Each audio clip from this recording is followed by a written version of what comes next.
Hey guys, I'm the 50s kid. This is an E90 BMW and it has no sound from the radio. The radio turns on just fine, but there's no sound. And when you turn on the car, when you first turn on the ignition, there's a symbol in the dash it's a little SOS phone symbol with an X through it, yellow symbol. And when you have those two things, no sound and that symbol, it means that there's something wrong with one of the components in your audio system. It's, I guess, a fairly common problem.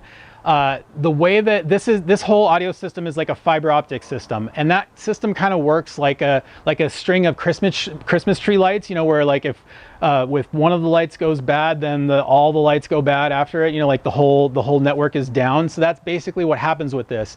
The signal goes from one component and bounces to another and then goes in a big loop all the way back to the radio. So if one of those components is out, nothing will work.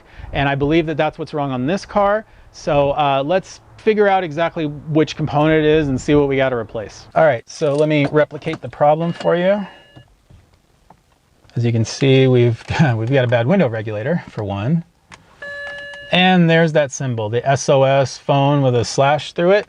And as you see, the radio's on, but nothing, no sound at all. Can't turn the sound up or down. So this is a common problem on these cars, and it typically means that your satellite radio module is dead. All the videos you're going to see on YouTube are about just bypassing the Sirius module, but this car actually doesn't have that module at all. So let's see what you do in order to actually diagnose this issue. We're going to leave the ignition on. I always like to roll the door down just so the thing doesn't like automatically lock on me, which these cars tend to do. All right, let's check out the trunk. Oh, our struts are bad. Let's just pull this thing out of here, set it on the ground here, show you what we got as far as an audio system on this car. So this right here is the TCU module.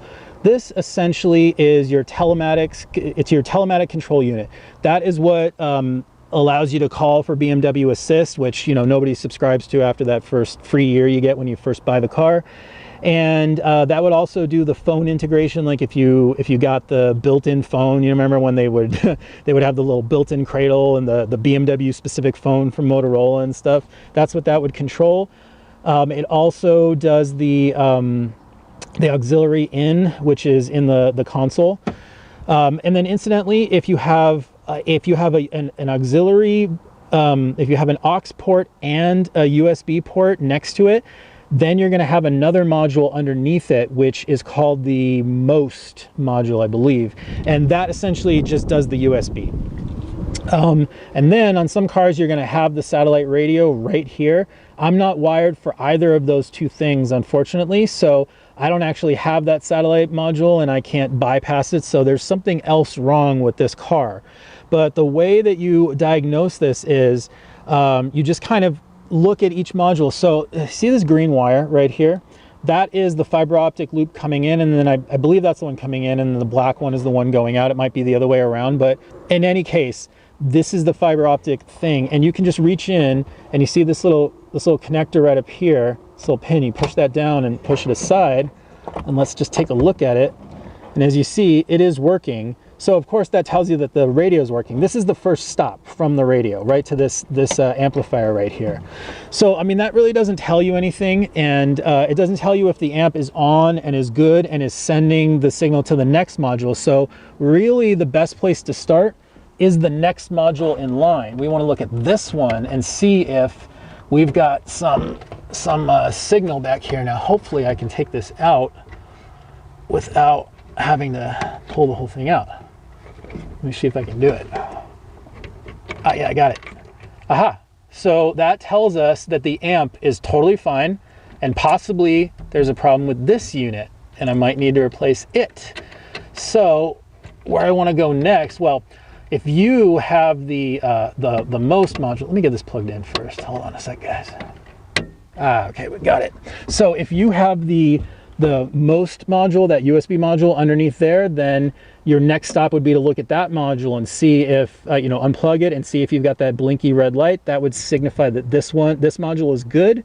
You might not have that module at all. You might have the satellite module, which would be the next stop in the chain. Again, pull that one out and see if you got the blinky light there. That tells you that everything else before it is good, and likely your satellite module is bad. If your satellite module is not bad, then you got to go further on in the chain, which we're about to do. But I do want to mention that if you find the module that is bad, they do sell a little connector on, you can get it on Amazon for $12. Basically, you would unplug the bad module and you would plug this little, it's a little loop. It's just a green cable that loops from one side to the other, and all that does is it just completes the path. You know, it's like unplugging the light bulb and plugging in something that jumps the two sides. So it's like you're just making as if that light bulb doesn't exist. You know what I mean? So that's just a little loop jumper for $12. You can solve your problem.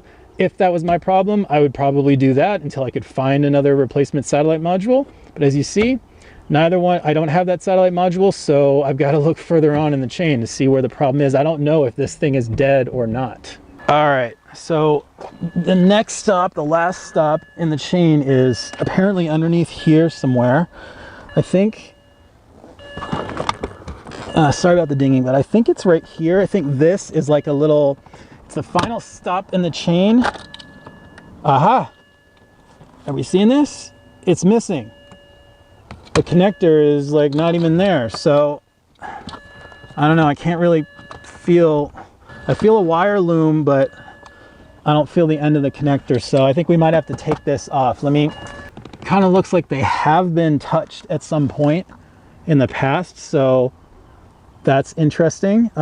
Let's just get, let's see, what does that look like, a T20 or T25? Let's get some tools and we'll take that down and see what we see. All right, I brought a T20 and a T25 because I didn't know which one it was. It looks like it is a T20. Okay, and let's get this thing off. Oh, look at this. Oh, let me show you. Uh-huh. Look at that right there. And it's on. So that tells me that the telematics module is fine, which is great.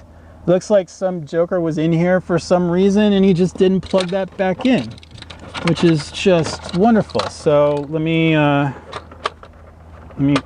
plug this back in, I guess, and connect this up. Okay, that should loop it right back to the radio.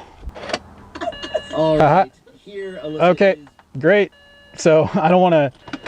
That's great. Okay, it does work. I don't want to, you know, get a ding for a copyright or anything, so I don't want to play anything on the radio, but hey, it works. It's fixed. That's all it was. That's great. I'm glad I don't have to spend any money on this fix. Very nice. Well, that has got to be the first BMW DIY video where I haven't had to spend any money to solve the problem. I'm super happy about that. If you liked the video, give me a thumbs up, subscribe if you want to see more. I'm the 50s Kid. Thanks a lot for watching.